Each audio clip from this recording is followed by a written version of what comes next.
नमस्कार साथियों, करियर सारथी पर आपका स्वागत है। आप सभी को प्यार भरा नमस्कार। आपके लिए एक सुनहरा मौका उत्तर प्रदेश में आ गया है। उत्तर प्रदेश जैसे प्रदेश में जहां पे भर्तियां 2-2 साल 3-3 साल से लंबित हैं, भर्तियां नहीं आ रही हैं, अभ्यर्थी परेशान हैं और कहीं उम्मीद की कुछ किरण नहीं दिख रही है। तो उन निराशाओं के बीच में आपके बीच मतलब आपके लिए एक नया अवसर आया है। इलाहाबाद हाईकोर्ट की तरफ से एक नोटिफिकेशन जारी किया गया है जिसमें ग्रुप सी और ग्रुप डी 2 प्रकार की वैकेंसी है। तो इसमें आप अपनी योग्यता के अनुसार और अपनी स्किल के अनुसार आवेदन कर सकते हैं, क्योंकि अलग अलग पद हैं जिसमें स्टेनोग्राफर है और क्लर्क का पद है, ड्राइवर का पद है और ग्रुप डी की भी वैकेंसी है। तो उसी के बारे में आपको हम जानकारी देने के लिए आज हम इस करियर सारथी के ऑनलाइन शैक्षिक प्लेटफॉर्म से उपस्थित हुए हैं और आपको जानकारी देते हैं, जिसमें आवेदन की जो तिथि है, इसका आवेदन आप 4 अक्टूबर 2024 से करना प्रारंभ कर सकते हैं। अंतिम तिथि इसकी जो है वो 24 अक्टूबर 2024 है। कुल पद जो इसमें है साथियों वो है 3306 पद। ठीक है, टोटल पद जो है वो 3306 पद है, जिसमें 3306 पद में अलग अलग वैकेंसीज हैं। जैसे स्टेनोग्राफर ग्रेड 3 का है और उसके बाद में जूनियर असिस्टेंट का है, उसके बाद में ड्राइवर का है और ग्रुप डी के अलग अलग पद हैं। तो इसमें टोटल मिलाकर के 3306 पद आए हैं। उसके बाद में जो इसकी योग्यता है वो भी अलग अलग पद के लिए अलग अलग है। जैसे केवल योग्यता में आप ये कर सकते हैं कि स्टेनोग्राफर में ये मांग रहा है स्नातक प्लस ट्रिपल-सी और स्टेनो, इतना मांग रहा है। स्टेनो टाइपिंग होगी और ये होगा और टाइपिंग भी होगी इसकी। और इसके अलावा जो जूनियर असिस्टेंट वाला पद है उसमें इंटर प्लस ट्रिपल-सी मांग रहा है। इंटर प्लस ट्रिपल-सी मांग रहा है। उसके बाद में आपको टाइपिंग होगी आपकी हिंदी इंग्लिश की, और हिंदी में आपको 30 वर्ड पर मिनट करना है और इंग्लिश में आपको 25 वर्ड हिंदी में करना है, सॉरी, और उसके बाद में इंग्लिश में करना है 30 वर्ड पर मिनट। और स्टेनोग्राफर में भी टाइपिंग भी होगी, स्टेनो भी होगी। उसके बाद में इसकी आयु जो है वो 18 साल से 40 साल तक के लोग आवेदन कर सकते हैं। उसके बाद में अगर परीक्षा की बात करें तो परीक्षा जो आपकी होगी वो परीक्षा जो होगी वो जो ग्रुप डी वाली परीक्षा है उसमें स्टेज 2 होगा, लेकिन जो स्टेनोग्राफर है जूनियर असिस्टेंट है उसमें स्टेज 1 में होगा।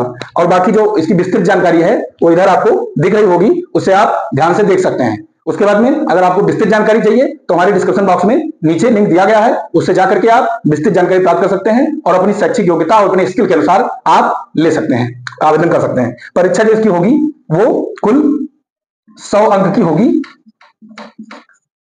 100 ही प्रश्न रहेंगे और समय जो दिया जाएगा वो 90 मिनट दिया जाएगा। समय 90 मिनट, समय आपको 90 मिनट दिया जाएगा और ऑफलाइन पेपर होगा दोस्तों। ये ऑफलाइन होगा। सिलेबस जो इसका है, सिलेबस में इसके आपको क्या क्या आएगा, हिंदी आएगी प्लस मैथ आएगी, प्लस हिंदी आएगी, मैथ आएगी और आपकी अंग्रेजी भी आएगी इसमें। और उसके बाद में सामान्य अध्ययन यानी जीएस के सामान्य अध्ययन ये पूछा जाएगा। इसके 100 प्रश्न होंगे, 90 मिनट होगा। फीस जो है वो अलग अलग पद के लिए अलग अलग है। ठीक है, जैसे मान लो स्टेनोग्राफर के लिए जो पद है, स्टेनोग्राफर के लिए आपको देना पड़ेगा जनरल ओबीसी के लिए, जर्नल और ओबीसी के लिए आपको 950 रुपए देने पड़ेंगे। उसके बाद में ईडब्ल्यूएस के लिए 850, ऐसे ही एससी एसटी के लिए, एससी और एसटी के लिए 750 रुपए देने पड़ेंगे। अब इसके बाद में साथियों हम इसके बारे में बताते हैं। तो जो स्टेनोग्राफर है, जूनियर असिस्टेंट है, इसमें स्टेज 1 होगा, उसमें आपकी परीक्षा ली जाएगी ऑफलाइन, और ऑफलाइन परीक्षा के बाद में आपसे टाइपिंग कराई जाएगी। और टाइपिंग यानी पहले टाइपिंग होगी इसमें स्टेनो वाले में, टाइपिंग के बाद में आपका जो स्टेज मतलब स्टेज 2 का जो ग्रुप बी होगा उसमें आपका स्टेनो लिया जाएगा। स्टेनो में हिंदी को आपको जो करना है वो 80 वर्ड पर मिनट करनी है और इंग्लिश में 100 वर्ड पर मिनट करनी है। उसके बाद में जो जूनियर असिस्टेंट है उसमें आपको हिंदी में 25 वर्ड पर मिनट करनी है और इंग्लिश में आपको 30 वर्ड पर मिनट करनी है। ठीक है, और जो इसमें साथियों एक ही पेपर होगा जूनियर असिस्टेंट में, ड्राइवर और जो तीसरा पोस्ट है ड्राइवर में क्या है कि आपको पेपर होगा, पेपर के बाद में आपके 3 साल का आपके पास ड्राइविंग लाइसेंस पुराना होना चाहिए, 3 साल का अनुभव होना चाहिए। उसके बाद में आपका ड्राइविंग टेस्ट लिया जाएगा। सेंटर पे। उसके बाद में जो ग्रुप डी है, ग्रुप डी में 2 स्टेज होते हैं, उसमें टाइपिंग चूंकि नहीं होती है, इसलिए टाइपिंग ना होने की वजह से उसमें स्टेज 1 होगा, उसमें भी वही पेपर होगा, यानी हिंदी, मैथ, जीएस और इंग्लिश। इसके 100 क्वेश्चन आएंगे, 100 प्रश्न मतलब 100 नंबर के होंगे, लेकिन समय आपको 90 मिनट दिया जाएगा। प्रश्नों का लेवल, चूंकि पहले 2019 वाली जो भर्ती हुई थी उसमें प्रश्नों का लेवल थोड़ा हल्का था, इसलिए कट ऑफ बहुत ज्यादा चली गई थी। लेकिन अब चूंकि अब कंपटीशन का दौर है और उसके बाद में लगातार बच्चे पढ़ाई कर रहे हैं ऑनलाइन, जब से शैक्षिक गतिविधियां बढ़ी हैं बहुत ज्यादा, तब से बच्चे पढ़ाई बहुत अच्छे से कर रहे हैं, क्योंकि आदमी उठते बैठते सोते पढ़ाई कर ले रहा है। पहले क्या होता था कि पहले आदमी को किताब खोलना पड़ता था, जाके देखना पड़ता था, तो इसलिए अब जब जितनी जागरूकता बढ़ रही है उतनी ज्यादा कंपटीशन बढ़ता जा रहा है।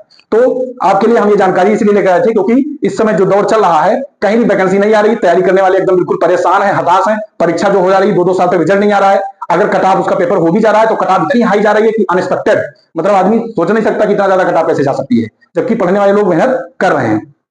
तो इसलिए आपके लिए ये सुनहरा अवसर है, गोल्डन चांस है, आप अपने उम्मीदों को और अपने सपनों को साकार कर सकते हैं, अपने माँ बाप का सपना पूरा कर सकते हैं, और इसमें आप मेहनत करिए। और क्योंकि इसमें सिलेबस भी बहुत ज्यादा कुछ नहीं है, इंग्लिश इसकी भी नॉर्मल आती है, बस आपको थोड़ा सा हिंदी मैथ इस पर ज्यादा फोकस करना है। और ये आपकी जानकारी कैसी लगी, हमारे चैनल करियर सारथी को आप सब्सक्राइब करिए, लाइक करिए, कमेंट करिए, आपको जानकारी कैसे लगी हमें जरूर बताएं अपने कमेंट के माध्यम से। नमस्कार, जय हिंद।